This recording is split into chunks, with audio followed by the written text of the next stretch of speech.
This is my brand new 2025 Polygon Siskiu T8 UDH. One of the most well-rounded budget trail bikes I've ever ridden. And this new bike has 5 major changes over the previous version that makes this the best trail bike Polygon's ever made.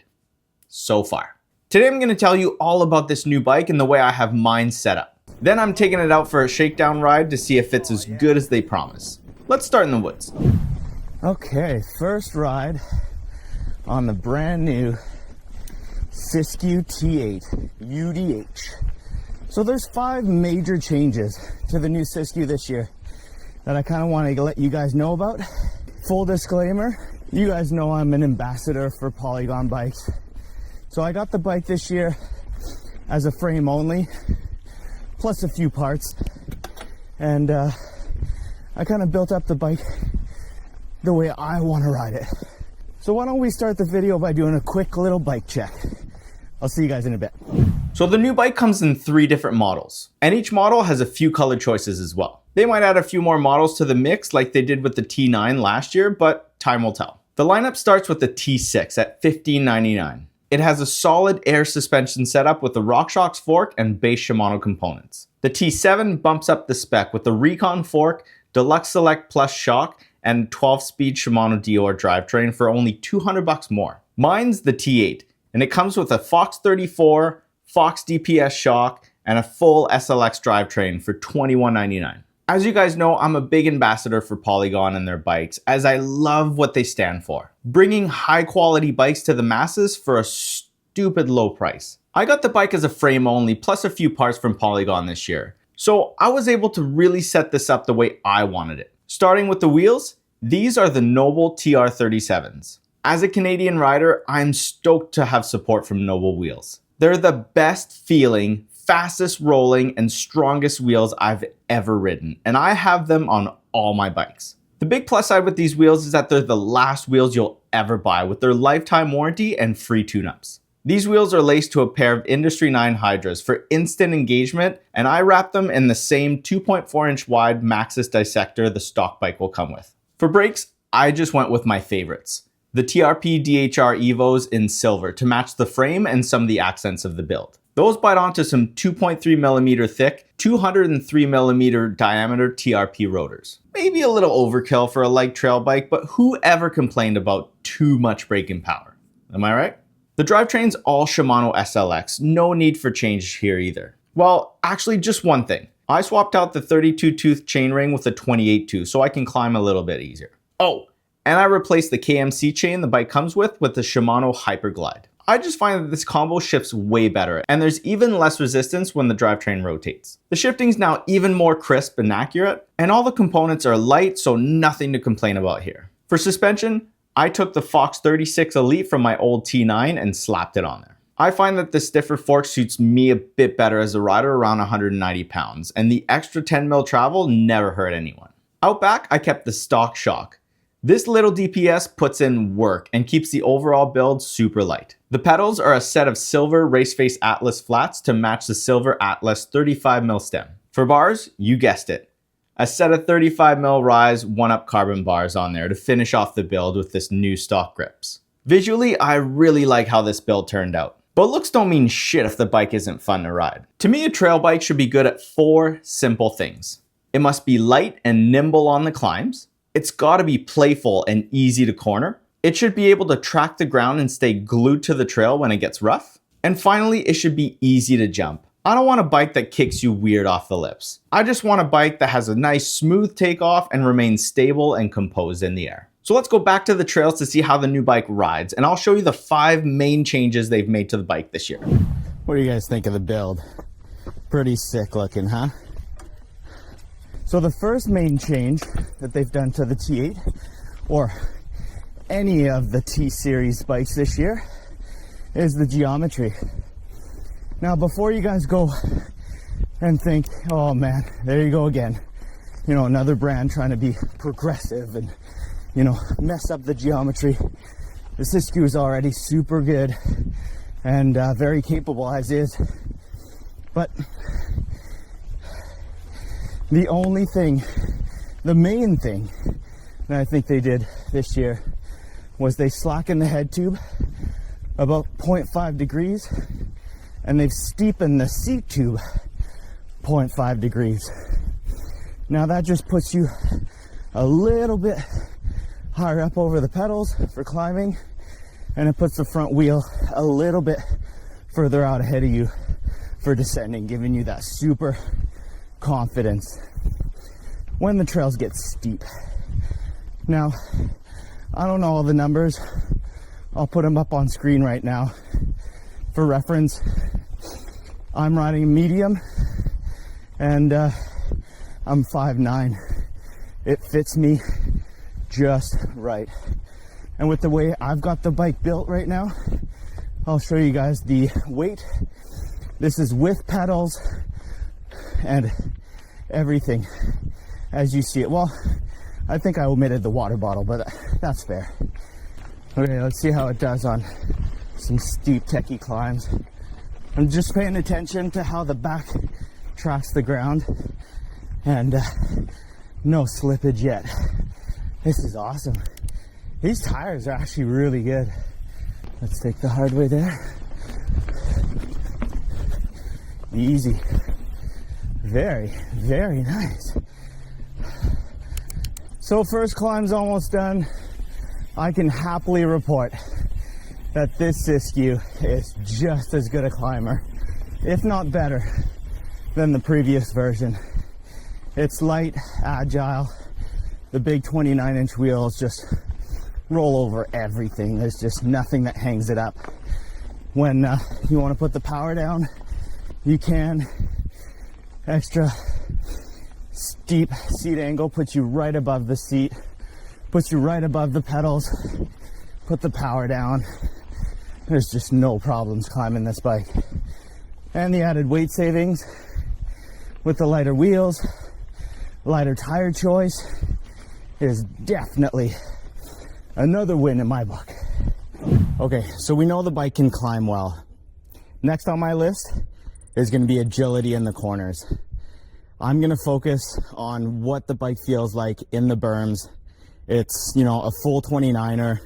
They're not designed to be the most agile bikes, especially on tight turns, but let's see how it does on this one.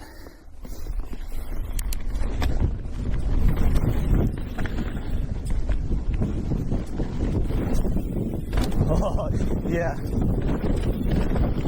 Man. Do you guys hear anything? There is zero cable rattle in this bike, which kind of leads me to one of the first changes, other than the geo on this bike, is the cable routing is so much cleaner and better. Woo! Focus, Ben, focus.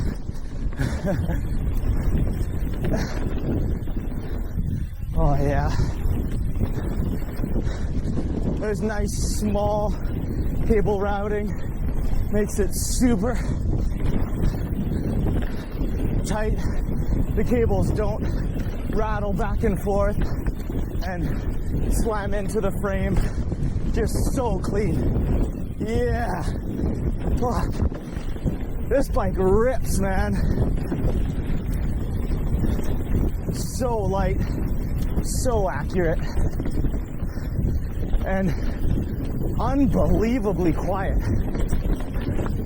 Oh.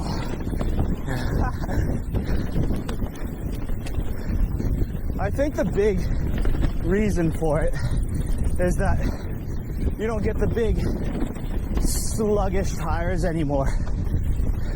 Those big 2.6-inch Schwalbe tires and those massive 35mm wheels, alloy wheels at that, on the old models are just not fitting for a trail bike. Trail bikes are supposed to be agile and not just heavy plow machines, right? So that has a big effect on how the bike feels. Whew. Especially on nice, tight single track like this. Okay, let's keep it going.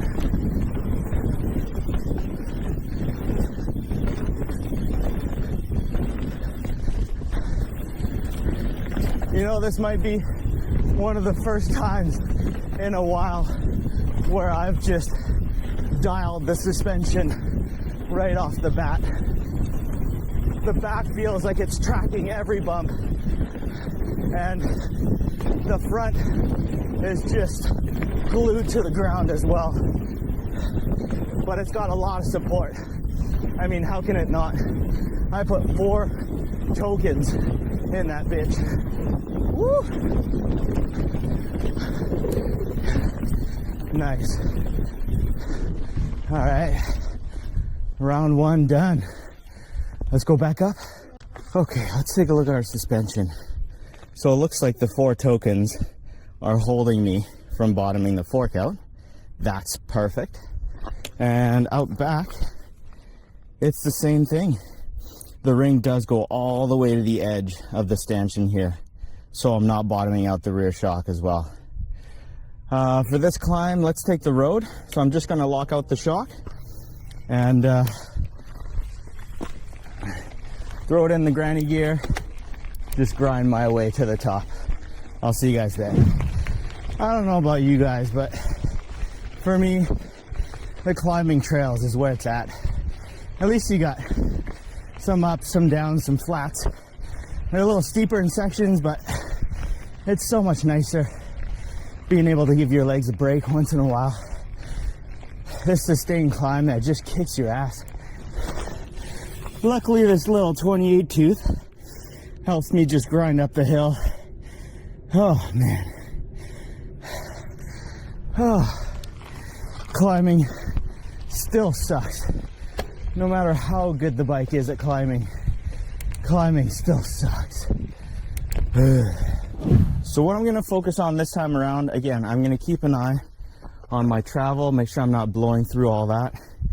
And I really wanna get a feel for how quickly the bike can go from side to side and how accurate I can pick my lines down the techie sections. There's a couple of gap jumps on here. I'm expecting this thing to just sail over the landing, overshoot a lot of them. I'm gonna do my best to stay accurate, but here it goes.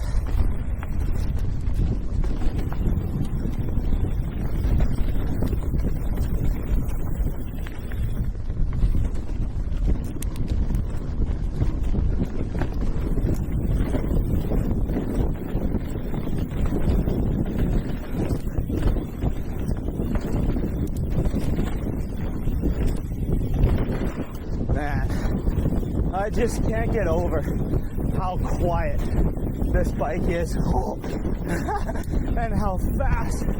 Oh, come on.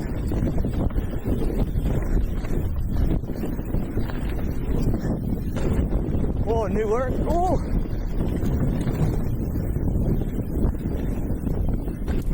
Okay, some new work up there. Thanks everybody who's pitching in out here, keeping the trails working. Woo! Primo. Oh man. Okay. Sail over that. Ooh. Flat landing. Jump that. Whoa. Okay.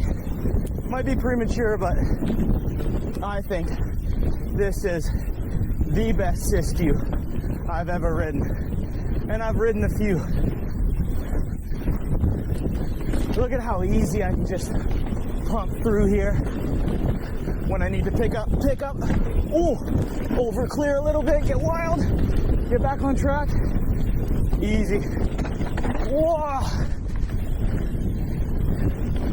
Little drop here, no problem. So quiet. Even through this chattery stuff, eating bugs, no problems. Okay, let's keep going. Whoop. Little nose bonk, sail over everything. Man, might call this bike the silent assassin. This thing just rips. Whew. So the next change I want to outline here on the bike is these two little screws right here. These two are new on the new Siskiu. They allow you to mount a pump, a tool, a spare tube, a multi-purpose little, you know, what if pack right here. No more straps, no more anything to bounce around and slide off your bike. Mount them nicely, securely here. Stays nice and quiet. It's just a little thing that makes living with this bike this much nicer. Okay, I'm making my way over to some of the biggest jumps on the mountain, but first, let's hit a couple more techie corners. Oh, a little drier today. Woo.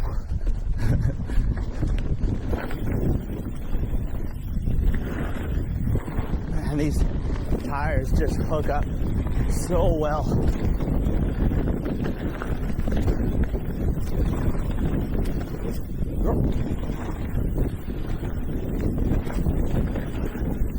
Very nice.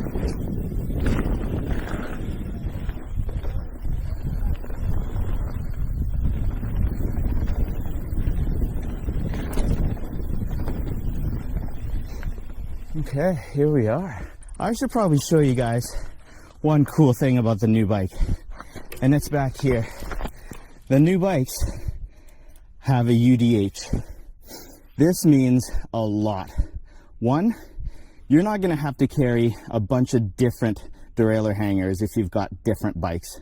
Most bikes now will have one universal derailleur hanger. This is a piece that's designed to break before harming your derailleur if you catch it on a root or a rock or a stump just hanging out. They're a little bit softer metal. They're designed to bend or even worse, break, and your derailleur will stay nice and safe. But you can carry just one universal derailleur hanger for a bunch of different bikes. Really nice to have. The other advantage to having this setup here is that you can run those fancy SRAM transmissions, right? Whether it's mechanical or the electronic ones, they cinch on to the bike's frame. They're super sturdy, super stable, super crisp, and you know, it's probably one of the best shifting experience I've ever had. But this SLX here that the bike comes with has got a nice strong clutch, keeps the derailleur nice and strong, no chain slap, keeps the bike quiet. Absolutely love my Shimano derailleurs. I swear by these things, and this SLX is no joke, man. Love it. I don't know about you guys, but I just love jumps. You know, fighting gravity to get in the air, just floating through over the gaps and then getting sucked back down to the ground. Absolute best feeling in the world. Now, you'll hear a lot of people say that it's more stable jumping a heavy bike, right? So when you have a nice, light, agile trail bike, it tends to be a little bit more squirrely in the air. So this, I believe, last time I checked, was around the mid-30s. I think it's going to be the perfect weight to just be agile. I'm going to be able to pick it up when I need to, and it's going to be nice and stable in the air. Only one way to find out, though. Let's hit some jumps. Let's do it.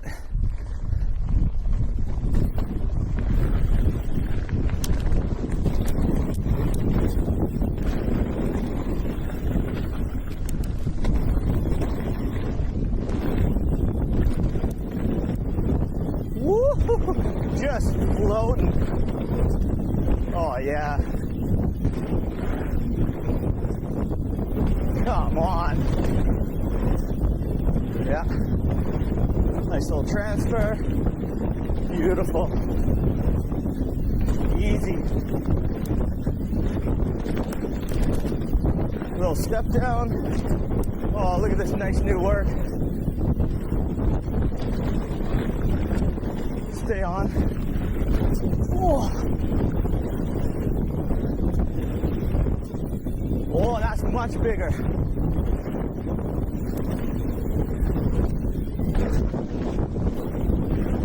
Oh, yeah. Oh, okay. What just happened? That was by far my best run on that track. Holy. Suspension just dialed, never bottomed it out. Same with the rear. Still got another 1/4 inch to go. Holy. Okay, let's get back to the truck and I'll give you guys my final thoughts. So there you go, guys. The bike still climbs like a mountain goat. It's super agile in the corners. In fact, I would probably say it corners just as good as a mullet bike.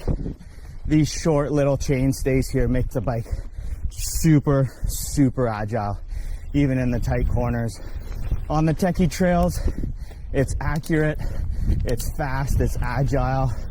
It just eats up all the chunk, and it does so super quietly. Love it. And then you guys saw on the jumps, it's stable. If you're going a little slower, it's easy to yank and get some extra air time. It's stable in the air. I had one of the best runs on those jumps, and I jumped them a lot on this bike. Absolute shredder. So if you guys want to check out the whole Siskiu lineup, there's a link in the description, or better yet, you can scan that QR code with your phone's camera if you're watching on a TV. That'll take you right to the website. Take a look. They have some last year's models that are on for a really good deal. And then they have the Siskiu T6, T7, and T8 with the UDH, with the new frame, with all the new changes I showed you guys today. Thanks again for watching till the end. You guys are awesome. I'll see you in the next one.